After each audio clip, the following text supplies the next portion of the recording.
Assalamualaikum warahmatullahi wabarakatuh. Yang terhormat Bapak Ribrik Mansyah, kami dari kelompok Pionix izinkan memaparkan materi tentang komunikasi dan gaya kepemimpinan yang disusun oleh Kak Ari Riyandi dan saya sendiri April Kartini. Berikut materinya.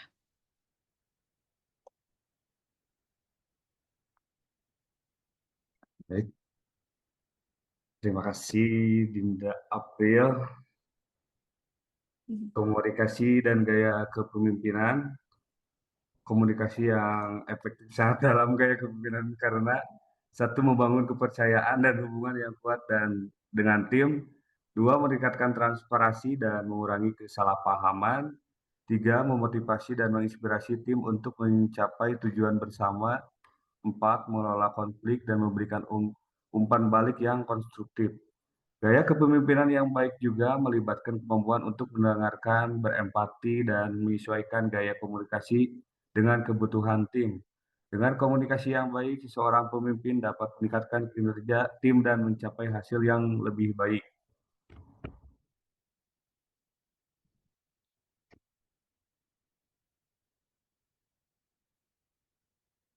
Latar belakang PT Inovasi Teknologi bergerak di bidang telekomunikasi dan penelitian.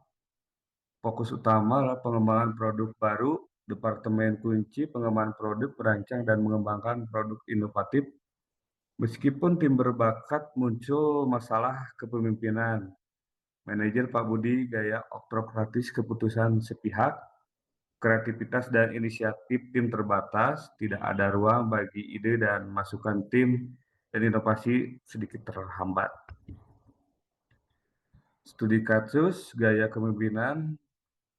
Satu, gaya kepemimpinan otoratif, duanya kurangnya kolaborasi, dan tiga, komunikasi satu arah, penurunan moral, keterlambatan proyek, dan seterusnya akan dilanjutkan oleh De April. Baik, Kak, terima kasih. Di sini ada masalah dan dampak yang terjadi. Yang pertama ada gaya kepemimpinan otokratis, yaitu pemimpin lebih mengandalkan kekuasaan dan otoritasnya dalam pengambilan keputusan tanpa melibatkan bawahannya. Yang kedua juga ada kurangnya kolaborasi, yaitu tim merasa tidak diberdayakan dalam proses pengambilan keputusan sehingga menghambat aktivitas dan inovasi.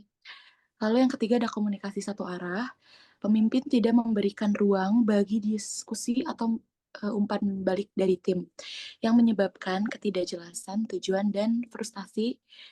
Lalu ada penurunan moral, tim merasa tidak dihargai dan tidak terlibat dalam proses pengembangan produk yang berdampak pada semangat kerja dan produktivitas.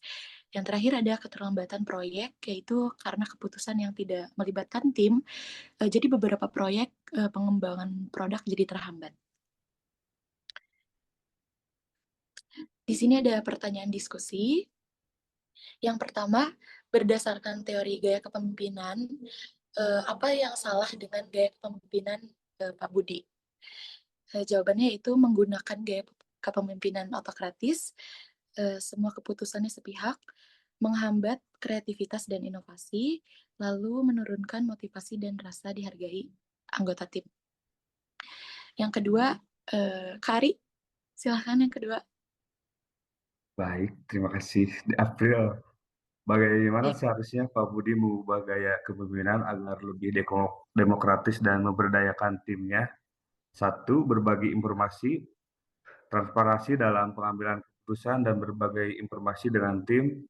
Kedua, pemberian otonomi, memberikan ruang bagi tim untuk mengambil keputusan yang bertanggung jawab. Ketiga, kolaborasi, dorong kerjasama dan kolaborasi dalam tim. Keempat, pengakuan dan penghargaan, berikan pengakuan dan penghargaan atas kontribusi tim. Ketiga, apa dampak dari komunikasi yang buruk dan tidak ada ruang untuk diskusi dalam tim? Satu, tujuan tidak jelas, instruksi satu arah. Dua, frustasi dan demotivasi tim. Ketiga, inovasi tim terhambat. Keempat, konflik terselubung meningkat. Kelima, produktivitas menurun. The point pas, strategi apa yang bisa diterapkan untuk mendorong lebih banyak kolaborasi dan inovasi dalam pengembangan?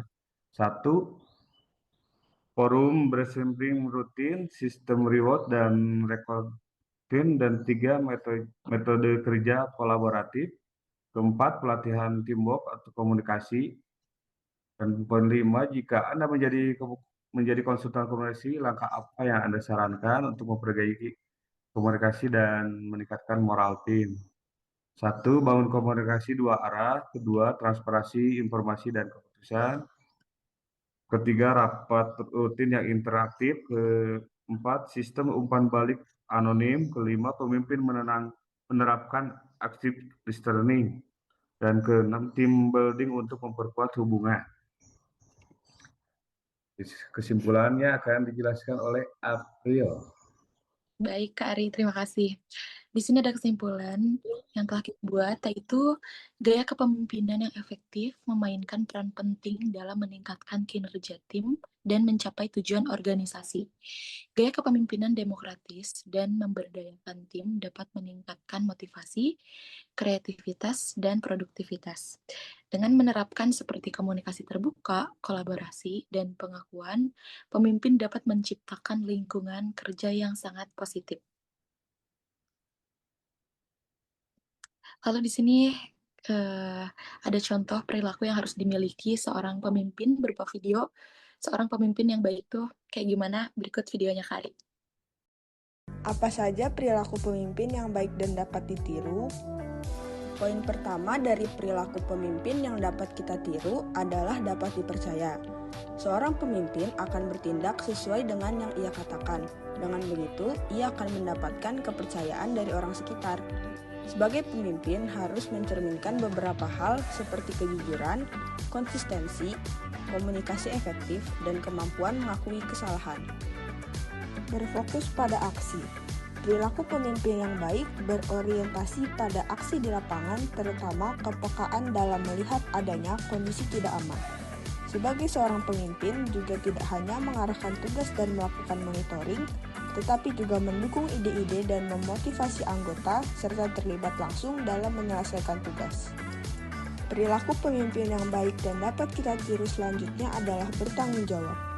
Seorang pemimpin harus bisa diandalkan dalam mendefinisikan dan mengkomunikasikan peran serta tanggung jawab tiap anggotanya, termasuk mengambil tanggung jawab untuk berperilaku aman dalam setiap pekerjaannya. Selanjutnya adalah memiliki visi dan tujuan. Pemimpin harus bisa mengetahui celah antara kebutuhan masa depan dengan kondisi saat ini sehingga dapat menentukan visi yang akan dicapai. Dengan visi tersebut, seorang pemimpin dapat mengarahkan tim bagaimana kondisi kerja yang ideal yang dapat dibentuk dalam mencapai visi tersebut. Poin selanjutnya adalah komunikasi efektif. Pemimpin yang baik akan selalu berinvestasi dalam hubungan dengan orang lain. Dalam menjalani hubungan tersebut, komunikasi menjadi salah satu aspek yang penting. Seorang pemimpin harus mampu menyampaikan ataupun menerima pesan dengan baik. Pemimpin yang mau mendengarkan menandakan pemimpin yang peduli. Selanjutnya adalah kolaborasi. Pemimpin mampu mendukung timnya dan turut serta dalam menyelesaikan masalah. Pemimpin yang baik akan berusaha membuat anggota memiliki rasa kepemilikan terhadap suatu masalah.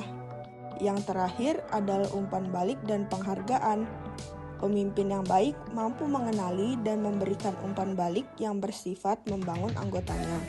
Selain itu, seorang pemimpin juga akan memberikan penghargaan kepada anggota yang berperilaku positif sebagai bentuk dukungan agar menjadi teladan bagi anggota tim lainnya. Tujuan pembelajaran.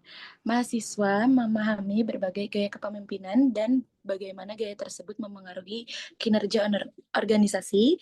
Yang kedua, mahasiswa mampu menganalisis kekuatan dan kelemahan gaya kepemimpinan dalam konteks organisasi.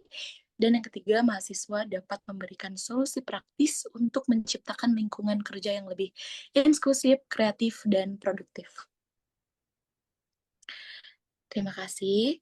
Sekian dari kelompok kami. Mohon maaf bila ada salah-salah kata. Assalamualaikum warahmatullahi wabarakatuh.